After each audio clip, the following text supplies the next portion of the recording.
All right, so we're going to figure out how to find the volume of these prisms, 1, 2, and 3 in the pictures. Now, we want to remember that volume basically means the amount of space inside of something.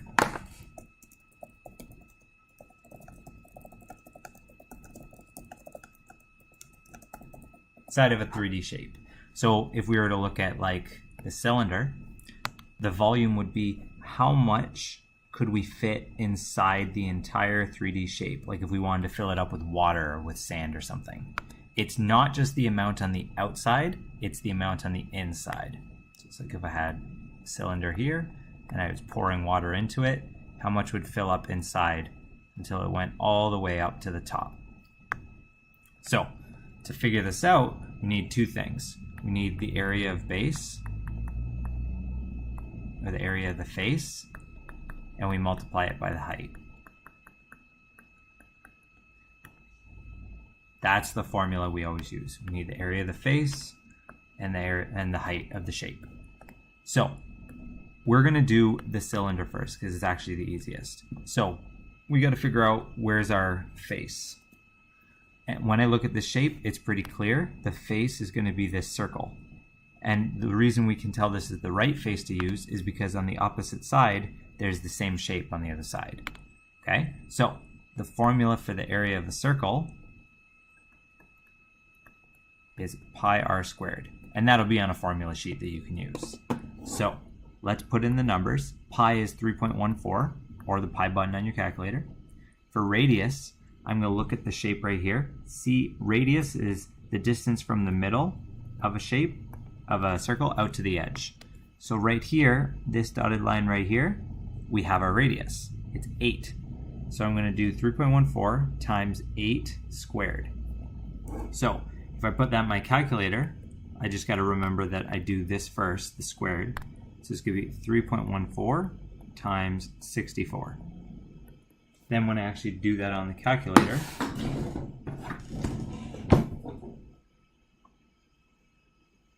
I got 200.96. Let's just call it 201. It's close enough. Okay, so that's going to be the area of the circle, just that circle part on top. Let's put units. It's feet, and because it's area, it's going to be feet squared, which basically means like how many little squares fit inside of that circle. Apparently 201 fit inside that circle. All right, now that we have the area, we need to know the height. So in this one, it's really easy. We know the area was the circle, the height's going to be right here. So it's 14. So let's put the numbers in our formula.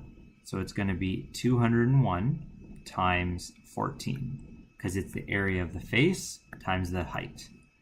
When you do that, 201 times 14 gave me 2814. And again, let's put the units. It's feet, but because it's the volume, it's going to be feet cubed, which means how many little 3D cubes that are 1 foot, 1 foot, 1 foot fit inside. So apparently 2,814 little cubes fit inside that. 2814 feet cubed is the volume. Cool. Now, let's try and do this rectangular prism. The way we're going to do it is the same as before. Find the area of the face, multiply it by the height. Now, this one's tricky because when we find the area of the face, last time we said it was the circle because there's a circle on both sides. For this one, it's harder to tell which side to use. There's actually 3 right answers. For example, if I was going to do this rectangle, the one right at the front, there's actually a rectangle on the back that matches, so that would work. You could also do the rectangle on the top, and there's one on the bottom that we can't see that matches too. Or we could do the big one on the side, and there's another one on this side, on the opposite side that matches. I'm just going to do this one, the front one. You can pick whichever one you like that makes sense.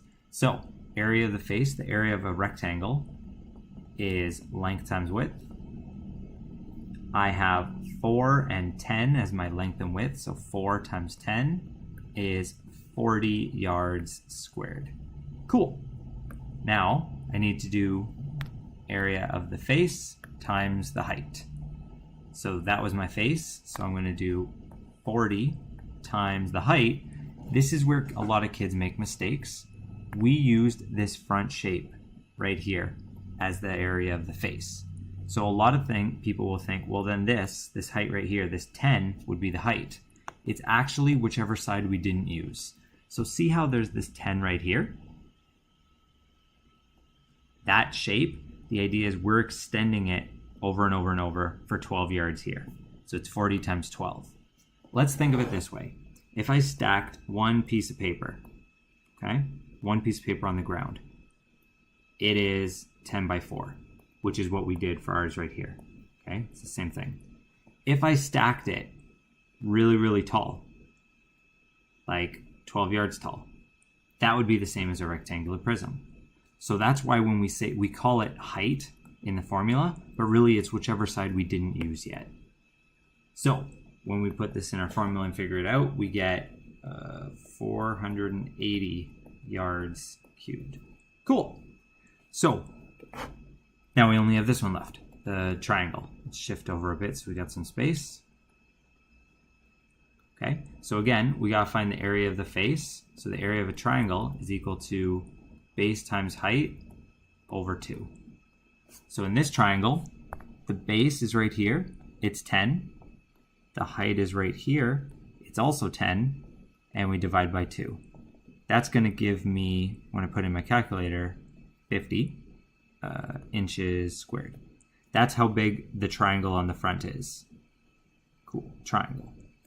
Now, to find the volume of the whole thing, we take that triangle and we multiply it by however long the shape is that way. So it says 13. So for volume, we're going to do 50 times 13. That's going to end up being, let me double check, 650 inches cubed. So we can write that in here. So these are the only 3 basic shapes we're ever going to be working with. They all work the same way. You find the area of the face, whatever shape has opposite sides on both, and you multiply it by the height. If we look at this triangular prism, it was kind of tricky as well. If you tried to find the area of this rectangle, because you're thinking like, oh, it's a rectangular prism, right? There is no rectangle on the opposite side. It isn't a rectangular prism, so you don't pick the rectangle.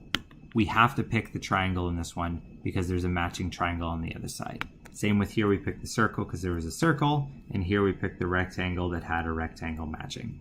Always make sure you pick the ones with the match. And that's it.